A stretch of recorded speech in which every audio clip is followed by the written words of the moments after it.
Assalamualaikum warahmatullahi wabarakatuh.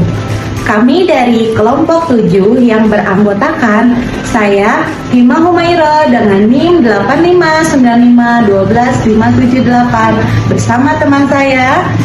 Perkenalkan, nama saya Stefi Maitopani dengan NIM 859509222. Di sini kami akan mempraktikkan modul 7 tentang optik. Disimak videonya ya.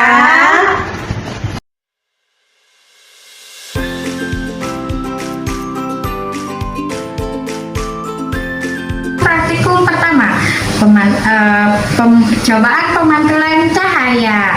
Untuk bahan yang diperlukan ada cermin datar, cermin cembung, cermin cekung, senter, busur derajat, lilin, kertas putih, kertas tabir, dan celah cahaya.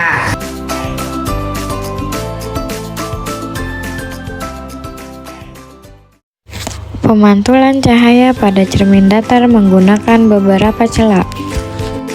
Pemantulan cahaya pada cermin datar menggunakan satu celah. Setelah lampu senter dinyalakan, terlihat jalannya berkas cahaya. Gambarlah jalannya berkas cahaya sehingga tampak sudut datang dan sudut pantulnya. Ukurlah besar sudut datang dan berkas sudut pantul tersebut.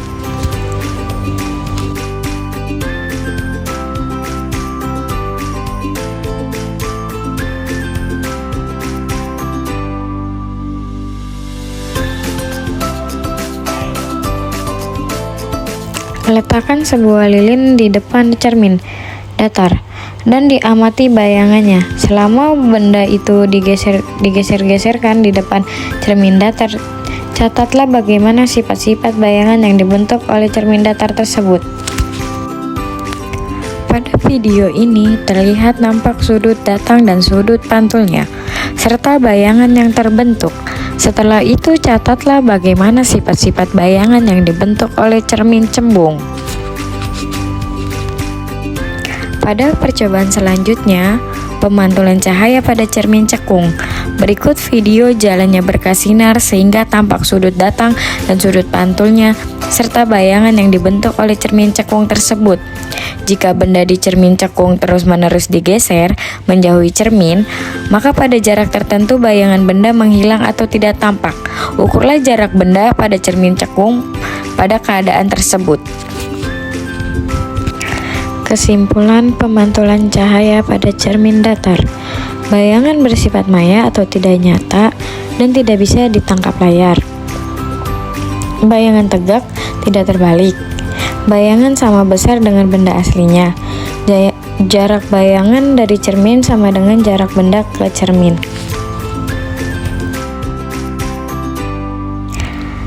Dari praktek yang telah dilakukan pada cermin datar, dapat disimpulkan bahwa pantulan pada cermin datar mengikuti hukum pantulan di mana sudut datang sama dengan sudut pantul dan bayangan yang dibentuk bersifat maya, tegak, dan sama besar dengan bendanya. Kesimpulan, pemantulan cahaya pada cermin cembung. Bayangan bersifat maya, tidak dapat ditangkap layar. Bayangan tegak, posisi tidak terbalik. Ukuran bayangan lebih kecil daripada benda aslinya. Bayangan terbentuk di belakang cermin. Dari hasil praktikum pemantulan cahaya pada cermin cembung, dapat disimpulkan, cermin cembung memantulkan cahaya dengan arah menyebar atau divergen. Bayangan lilin tidak terlihat melalui cermin cembung bersifat maya, tegak, dan lebih kecil daripada benda sebenarnya. Sifat pemantulan cermin cembung berguna pada benda-benda yang memerlukan bidang pandang luas seperti kaca spion kendaraan. Kesimpulan, cermin cekung membentuk bayangan dengan sifat yang bervariasi tergantung jarak benda dan cermin. Bayangan bisa nyata atau maya, terbalik, atau tegak, dan berukuran lebih besar atau lebih kecil. Bayangan nyata atau dapat ditangkap pada layar dan akan hilang saat benda berada di titik fokus karena berkas cahaya pantul sejajar sehingga bayangan dianggap di jarak tak terhingga.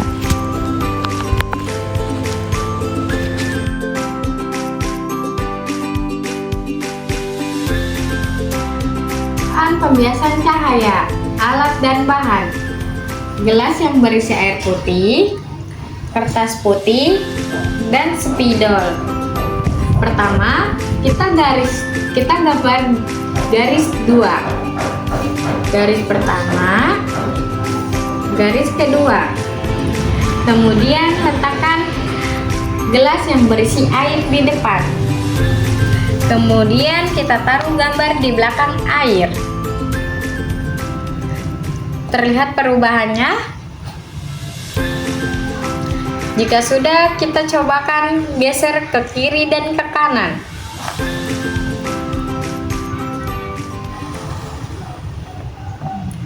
Terlihat perbedaannya?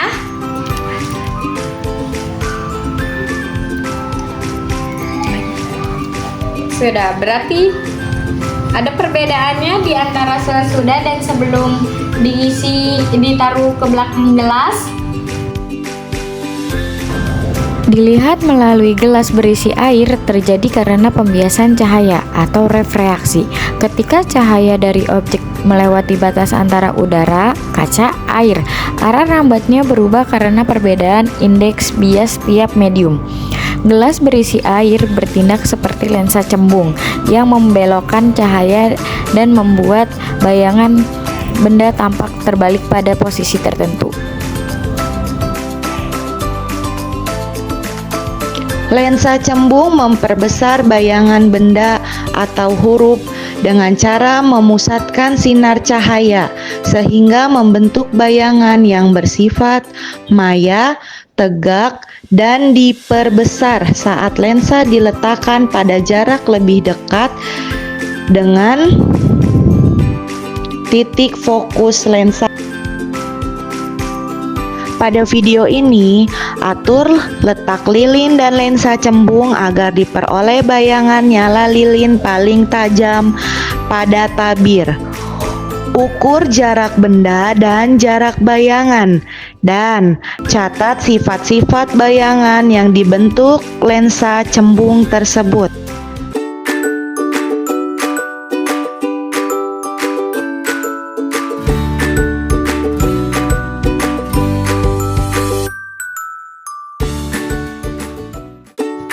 Kegiatan praktikum 2, lensa cembung dan cermin cekung.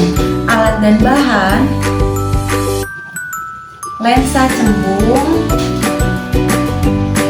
cermin cekung,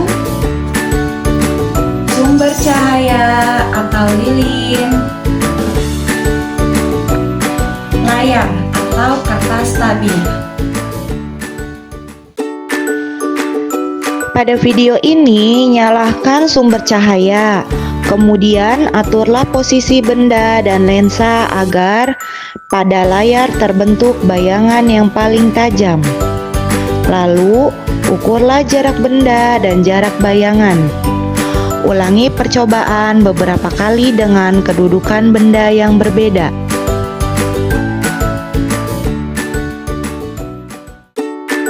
Pada percobaan cermin cekung, nyalakan sumber cahaya dan aturlah kedudukan benda dan layar agar pada layar terbentuk bayangan yang paling tajam.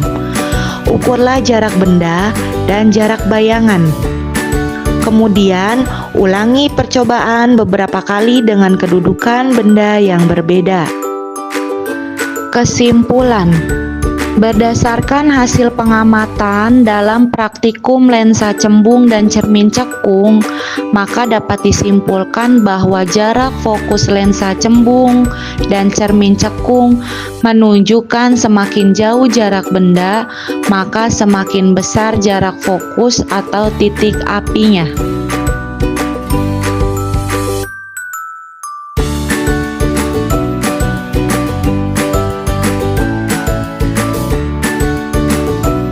Kegiatan Praktikum 3. Percobaan bintik buta.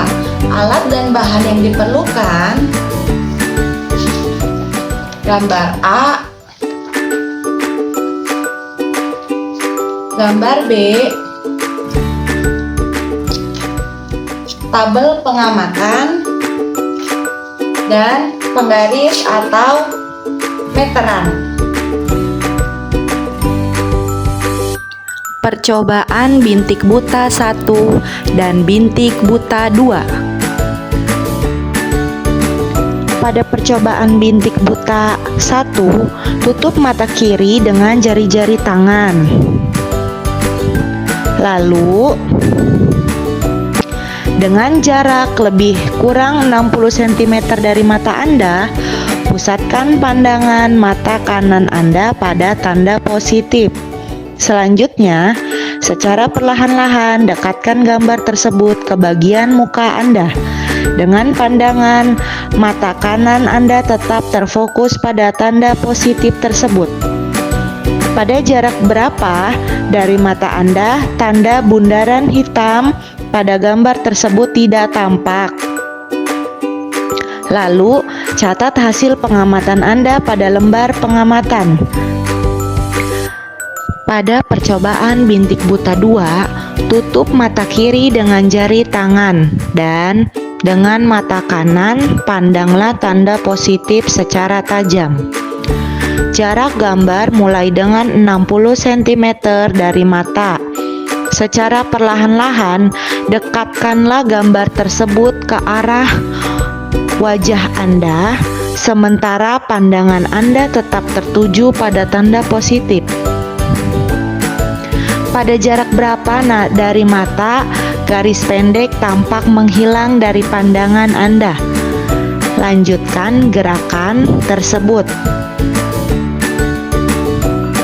Kesimpulan percobaan bintik buta adalah bahwa bayangan benda tidak terlihat ketika jauh tepat di bintik buta pada retina, karena area tersebut tidak memiliki sel fotoreseptor atau sel batang dan kerucut, sehingga tidak dapat mengirimkan sinyal visual ke otak.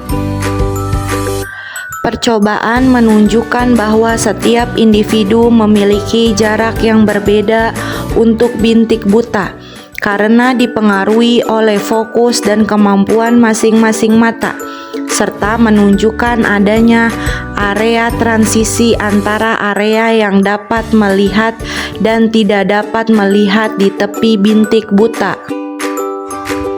Percobaan iris atau pupil mata pada manusia.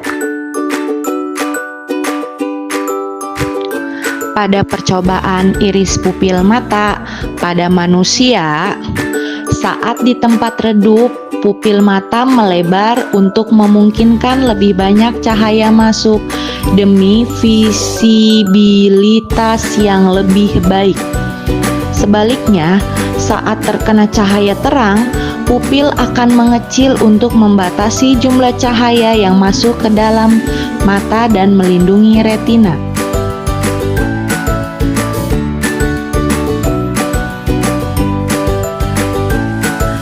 Percobaan iris pupil mata pada kucing. Pada percobaan iris pupil mata pada kucing, saat dibawa ke ruangan teduh, pupil mata kucing akan membesar atau melebar. Sedangkan saat disorot senter langsung ke matanya, pupil mata kucing mengecil atau menyempit. Perubahan ini merupakan respon alami mata kucing terhadap jumlah cahaya di lingkungannya yang dikenal sebagai refleks cahaya pupil. Kesimpulan, iris dan pupil memiliki fungsi dan struktur yang mirip pada manusia maupun hewan. Iris atau bagian berwarna mengontrol ukuran pupil atau lubang hitam tengah untuk mengatur jumlah cahaya yang masuk ke mata, sehingga penglihatan dapat menyesuaikan dengan kondisi terang atau gelap. Perbedaan utama terletak pada bentuk pupil dan kemampuan pupil pada hewan seperti pupil vertikal pada kucing yang menangkap cahaya dari berbagai sudut.